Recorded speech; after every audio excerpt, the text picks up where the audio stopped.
सुरुवातीला बातमी येते मराठा आरक्षण आणि त्यासाठी झालेल्या आंदोलनासंदर्भात। मनोज जरांगे यांच्या मराठा आरक्षण लढाईला अखेर यश मिळालंय। उपसमितीचे अध्यक्ष विखे पाटील यांनी मनोज जरांगेंची भेट घेऊन त्यांना मसुदा वाचून दाखवला। यानंतर मनोज जरांगे यांनी आपण जिंकलो असं जाहीर केलं। यावर बोलताना मंत्री गिरीश महाजन यांनी काय प्रतिक्रिया दिली आहे पाहूया।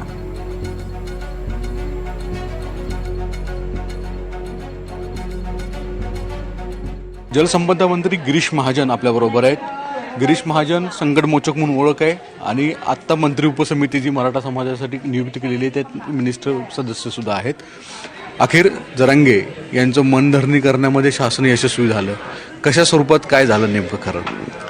नाही, त्यांच्या मागण्या होत्या, 7-8 मागण्या त्यांनी ठेवल्या होत्या आणि त्याच्यावर सर्वकष विचार करून निवृत्त न्यायमूर्ती शिंदेसाहेब, त्यांची समितीचे सगळे आमचे टेक्निकल सगळे अधिकारी होते आणि आमची समिती होती 10 लोकांची 8 लोकांची काही ते, आणि त्यांनी आम्ही सर्वांनी मिळून गेल्या 4 दिवसापासून या ठिकाणी बैठकी झाल्या, त्याच्यावर सर्वकष चर्चा झाली आणि जे जे काही करता येण्यासारखं आहे ते आम्ही या ठिकाणी केलेलं आहे।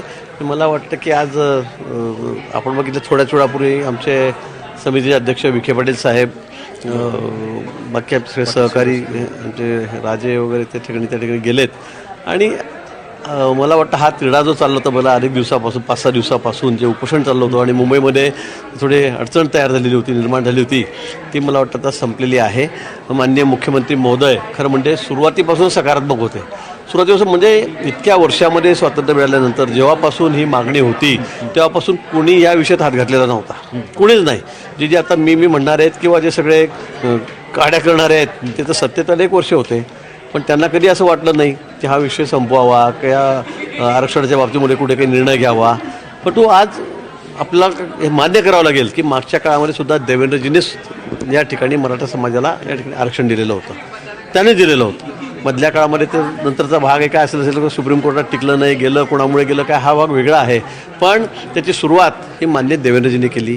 त्यानंतर आपण बघितलं असेल अण्णासाहेब पाटील असेल, त्या महामंडळाच्या माध्यमातून सारथी असेल, त्याच्या माध्यमातून ACBC असेल, मला वाटतं की ह्या आरक्षणातून मिळणार नाही एवढा मोठे फायदे या सगळ्या महामंडळाकडून ACBCच्या माध्यमातून आमच्या तरुण मुलांना मराठा समाजाच्या युवकांना त्या ठिकाणी देण्यात आलेले होते आणि म्हणून आम्ही नेहमी सकारात्मक होतो। मान्य देवेंद्रजी सकारात्मक होते, मागच्या काळात शिंदेसाहेब होते, आम्ही सरकारमध्ये होतो, त्यावेळेला आम्ही या ठिकाणी मोठ्या प्रमाणामध्ये मदत चांगले निर्णय या ठिकाणी घेतलेले होते। पण आज पुन्हा जरांगे पाटील या ठिकाणी उपोषणाला बसलेत, त्याच्यामध्ये जो सगळे सोयरेचा विषय होता, सरळ OBC म्हणून आरक्षण द्या, मला वाटतं ज्या गोष्टी तांत्रिकदृष्ट्या टिकणाऱ्या नाहीत कोर्टामध्ये त्या टाळल्याच पाहिजेत। अन्यथा आम्ही आज GR काढून देऊ सांगू आणि दुसऱ्या दिवशी लगेच कोर्ट त्याला नाकारेल, त्या सगळ्या मागण्या अमान्य करेल, मला वाटतं सगळे निर्णय अमान्य करेल, मला वाटतं यालाही काही अर्थ नाही। आणि म्हणून त्यात सगळं सर्वकष म्हणजे तांत्रिक बाजूंचा विचार करून सगळे त्यातले तज्ज्ञ आहेत त्यांचं मत घेऊन, एजींचं मत घेऊन मान्य देवेंद्रजींनी, शिंदेसाहेब आहेत, अजित सगळ्यांनी त्यात लक्ष घातलं आणि आजचा हा निर्णय या ठिकाणी झालेला आहे।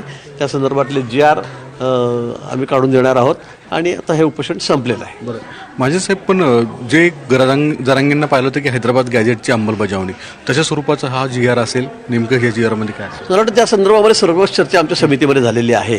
हैदराबादच्या संदर्भामध्ये जे गॅजेट आहे त्या बाबतीमध्ये, साताऱ्याचं ते गॅजेट त्या बाबतीमध्ये आम्ही निर्णय केलेला आहे की त्या ठिकाणी तपासून या सगळ्या तांत्रिक गोष्टी आहेत त्या तपासून त्या ठिकाणी त्यांना व्हॅलिडिटीला काही हरकत नाही, नियमाप्रमाणे मागणी केली तर त्या ठिकाणी सगळ्या गोष्टी तपासल्या जातील आणि त्यानंतर त्यांना आता OBC सर्टिफिकेट त्या ठिकाणी मिळणार आहे आणि म्हणून त्या संदर्भातला GR आम्ही या ठिकाणी काढलेला आहे। धन्यवाद। महाजन साहेबांनी स्वतःची मतं सगळी व्यक्त केलेली आहेत। सागर कुलकर्णी, NDTV मराठी, मुंबई।